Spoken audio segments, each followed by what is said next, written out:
కేవలం 15 లక్షలకే weekend form plots మీ సొంతం చేసుకోవచ్చు. లొకేషన్ వచ్చేసి షాద్నగర్ కి దగ్గరలో ఉన్న బురుగులో విలేజ్ లో అయితే ఉంటుందండి. ఈ ప్రాజెక్ట్ వచ్చేసి నేషనల్ హైవే 44 కి అయితే ఉంటుంది. అంటే మనకి బెంగళూరు హైవే అండి.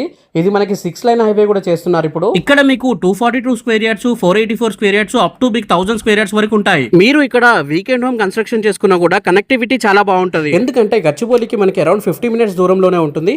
ఓవరాల్ కి కూడా చాలా దగ్గరగా అయితే ఉంటుందండి ప్రాజెక్ట్ వచ్చేసి. దీంట్లో 242 స్క్వేర్ యార్డ్స్ నుండి 521 స్క్వేర్ యార్డ్స్ వరకు అయితే మనకి ప్లాట్స్ అనేవి అవైలబుల్ గా ఉన్నాయండి. అండ్ ఈ వెంచర్ లో మనకి కామన్ గెస్ట్ హౌస్ కూడా వస్తుంది. చూస్తున్నారు కదా, విలేజ్ కి వేరే వెంచర్స్ కి చాలా దగ్గరగా ఉంటుంది. ఈ చుట్టుపక్కల వేరే వెంచర్స్ లో మనకి 16,000 17,000 రూపాయలు గజం అయితే చెప్తున్నారు. కానీ ఇక్కడ మనకి కేవలం 6,500 రూపాయలు గజం అయితే ఉందండి. అన్ని మనకి దీంట్లో 30 ఫీట్ల రోడ్లు అయితే వస్తాయి. అండ్ ఎంట్రన్స్ గేట్ కూడా ఒకటి అయితే ఉంటుంది. మొత్తం కాంపౌండ్ వాల్ కట్ అయితే ఉంటుంది. 24/7 సెక్యూరిటీ కూడా ఉంటుంది. HMDA లిమిట్స్ లోకి అయితే వస్తుంది. సైట్ వచ్చేసి RRR కి మనకి 4 కిలోమీటర్స్ ముందే ఉంటాం మనము. ఇక దగ్గరలోనే మనకి రైల్వే స్టేషన్ కూడా ఉంటుంది. 1 కిలోమీటర్ దూరంలో అయితే ఉంటుంది. అండ్ మనకి రేడియల్ రోడ్ వచ్చేసి మనకి 200 మీటర్స్ దూరంలోనే ఉంటుంది. అండ్ ఇక్కడ చాలా కంపెనీస్ అయితే వస్తున్నాయి. లైక్ మనకి ఎయిర్టెల్, వెల్స్పన్, కటేరా, ఇంకా మనకి Amazon, Microsoft, Adani data centre, ఇటువంటి చాలా కంపెనీస్ అయితే వస్తున్నాయి. సో ఫ్యూచర్ లో ఇది మనకి ఎంప్లాయ్మెంట్ జోన్ అవుతుంది కాబట్టి రేట్లు అనేవి చాలా పెరుగుతాయి. ఇప్పుడు తీసి పెట్టుకుంటే మంచి రిటర్న్స్ అయితే వస్తాయి. సైట్ వచ్చేసి మనకి షాద్నగర్ కి దగ్గరలో ఉంటుంది. రంగారెడ్డి డిస్ట్రిక్ట్ లోకి అయితే వస్తుంది. దీంట్లో కంపెనీ వాళ్ళు మ్యాంగో, జామా, నిమ్మ, సపోటా ఇట్లాంటి సీజనల్ ప్లాంట్స్ కూడా ఇస్తారు. అన్ని డీటెయిల్స్ కోసం స్క్రీన్ పైన కనిపిస్తున్న నెంబర్ కి కాల్ చేయండి. ఇది రోజు వీడియో అండి. దయచేసి వీడియో లైక్ చేయండి. Thank you for watching this video. జై హింద్, బై బై.